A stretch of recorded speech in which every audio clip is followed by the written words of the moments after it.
The Age of Reason by Thomas Paine, Part 2, Section 15. The story of Herod destroying all the children under 2 years old belongs altogether to the book of Matthew. Not one of the rest mentions anything about it. Had such a circumstance been true, the universality of it must have made it known to all the writers, and the thing would have been too striking to have been omitted by any. This writer tells us that Jesus escaped this slaughter because Joseph and Mary were warned by an angel to flee with him unto Egypt. But he forgot to make any provision for John, who was then under 2 years of age. John, however, who stayed behind, fared as well as Jesus, who fled, and therefore the story circumstantially belies itself. Not any two of these writers agree in reciting, exactly in the same words, the written inscription, short as it is, which they tell us was put over Christ when he was crucified. And besides this, Mark says, he was crucified at the 3rd hour, 9 in the morning, and John says it was the 6th hour, 12 noon. Footnote. According to John, the sentence was not passed till about the 6th hour, noon, and consequently the execution could not be till the afternoon. But Mark says expressly that he was crucified at the 3rd hour, 9 in the morning. Chapter 15, verse 25. John, chapter 19, verse 14. End of footnote. The inscription is thus stated in these books. Matthew, this is Jesus, the King of the Jews. Mark, the King of the Jews. Luke, this is the King of the Jews. John, Jesus of Nazareth, King of the Jews. We may infer from these circumstances, trivial as they are, that those writers, whoever they were, and in whatever time they lived, were not present at the scene. The only one of the men called apostles who appears to have been near the spot was Peter, and when he was accused of being one of Jesus' followers, it is said, Matthew chapter 26, verse 74, then he, Peter, began to curse and to swear, saying, I know not the man. Yet we are now called upon to believe the same Peter, convicted by their own account of perjury. For what reason or on what authority shall we do this? The accounts that are given of the circumstances that they tell us attended the crucifixion are differently related in these 4 books.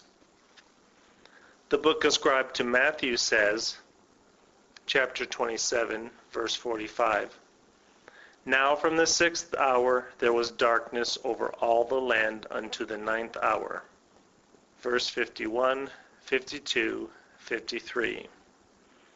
And, behold, the veil of the temple was rent in twain from the top to the bottom, and the earth did quake, and the rocks rent, and the graves were opened, and many bodies of the saints which slept arose, and came out of the graves after his resurrection, and went into the holy city, and appeared unto many. Such is the account which this dashing writer of the book of Matthew gives, but in which he is not supported by the writers of the other books. The writer of the book ascribed to Mark, in detailing the circumstances of the crucifixion, makes no mention of any earthquake, nor of the rocks rending, nor of the graves opening, nor of the dead men walking out. The writer of the book of Luke is silent also upon the same points.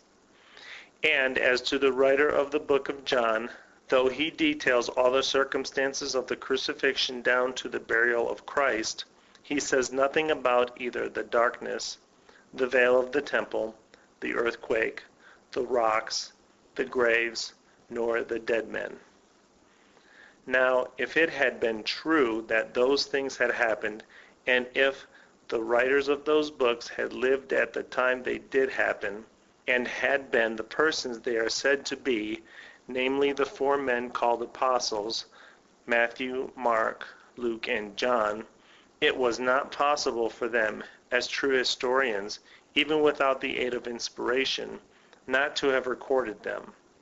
The things, supposing them to have been facts, were of too much notoriety not to have been known, and of too much importance not to have been told. All these supposed apostles must have been witnesses to the earthquake, if there had been any, for it was not possible for them to have been absent from it. The opening of the graves and the resurrection of the dead men, and their walking about the city, is of greater importance than the earthquake. An earthquake is always possible and natural, and proves nothing, but this opening of the graves is supernatural, and directly in point to their doctrine, their cause, and their apostleship. Had it been true, it would have filled up whole chapters of those books, and been the chosen theme and general chorus of all the writers. But instead of this, little and trivial things, and mere prattling conversations of, he said this and he said that, are often tediously detailed, while this, most important of all, had it been true, is passed off in a slovenly manner by a single dash of the pen, and that by one writer alone, and not so much as hinted at by the rest. It is an easy thing to tell a lie, but it is difficult to support the lie after it is told.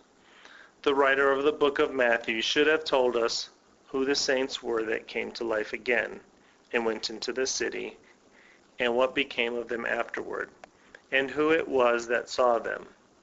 For he is not hardy enough to say he saw them himself, whether they came out naked, and all in natural buff, he saints and she saints, or whether they came full dressed, and where they got their dresses, whether they went to their former habitations, and reclaimed their wives, their husbands, and their property, and how they were received, whether they entered ejectments for the recovery of their possessions, or brought actions of con against the rival interlopers, whether they remained on earth, and followed their former occupation of preaching or working, or whether they died again and went back to their graves alive and buried themselves.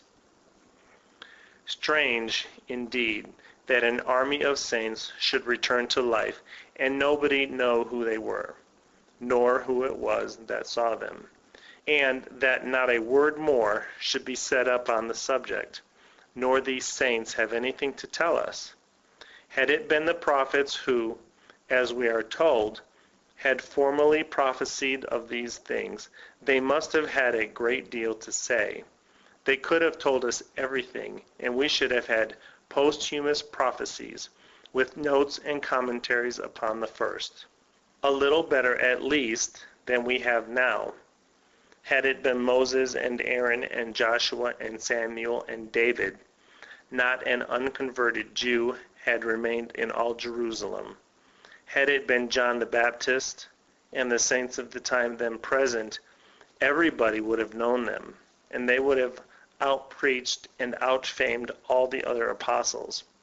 But instead of this, these saints were made to pop up like Jonah's gourd in the night, for no purpose at all but to wither in the morning.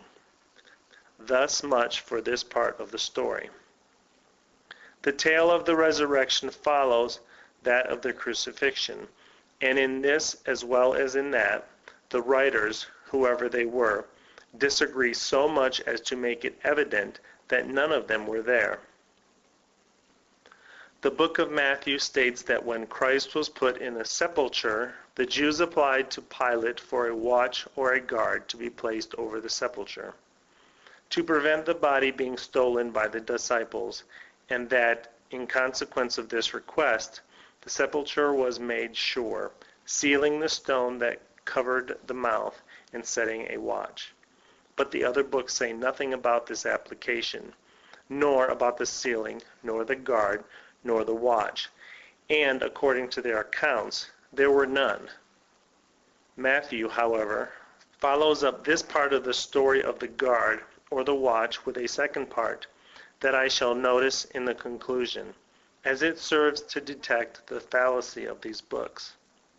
The book of Matthew continues its account and says, chapter 28, verse 1, that at the end of the Sabbath, as it began to dawn, towards the first day of the week, came Mary Magdalene and the other Mary to see the sepulchre. Mark says it was sunrising, and John says it was dark.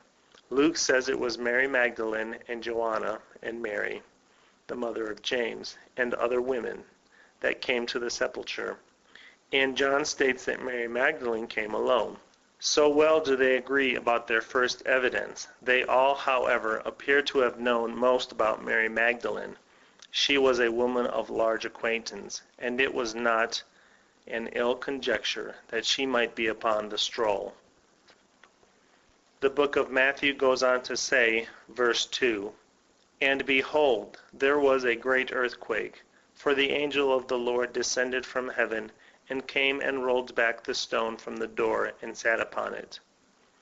But the other books say nothing about any earthquake, nor about the angel rolling back the stone and sitting upon it. And according to their account, there was no angel sitting there. Mark says the angel was within the sepulchre, sitting on the right side. Luke says there were two, and they were both standing up. And John says they were both sitting down, one at the head and the other at the feet. Matthew says that the angel that was sitting upon the stone on the outside of the sepulchre told the two Marys that Christ was risen, and that the women went away quickly. Mark says that the women, upon seeing the stone rolled away and wondered at it, went into the sepulchre, and that it was the angel that was sitting within on the right side that told them so. Luke says it was the two angels that were standing up, and John says it was Jesus Christ himself that told it to Mary Magdalene, and that she did not go into the sepulchre, but only stooped down and looked in.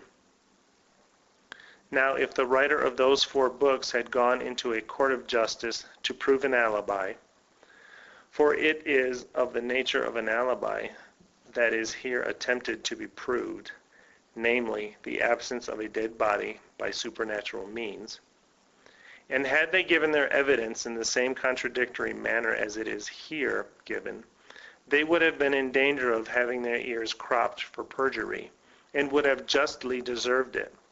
Yet this is the evidence, and these are the books that have been imposed upon the world, as being given by divine inspiration, and as the unchangeable Word of God.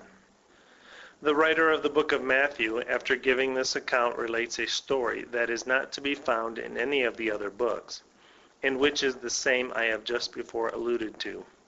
Now, says he, that is, after the conversation the women had with the angel sitting upon the stone, behold, some of the watch, meaning the watch that he had said had been placed over the sepulchre, came into the city, showed unto the chief priests all the things that were done. And when they were assembled with the elders and had taken counsel, they gave large money unto the soldiers, saying, Say ye, his disciples came by night, and stole him away while we slept. And if this come to the governor's ears, we will persuade him and secure you. So they took the money, and did as they were taught. And this saying, that his disciples stole him away, is commonly reported among the Jews until this day.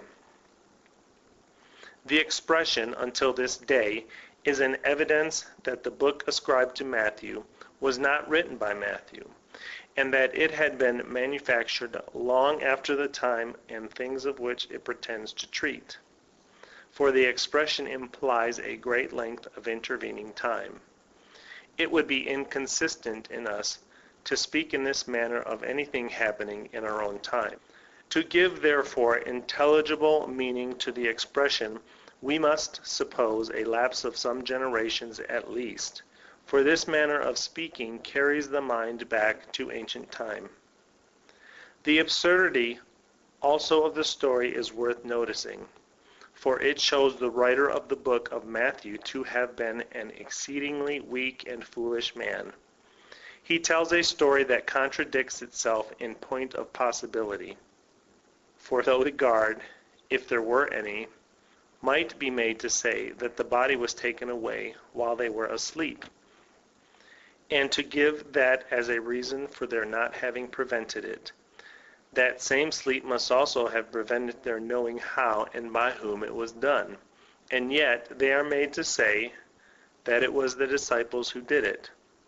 Were a man to tender this evidence of something that he should say was done, and of the manner of doing it, and of the person who did it, while he was asleep and could know nothing of the matter, such evidence could not be received.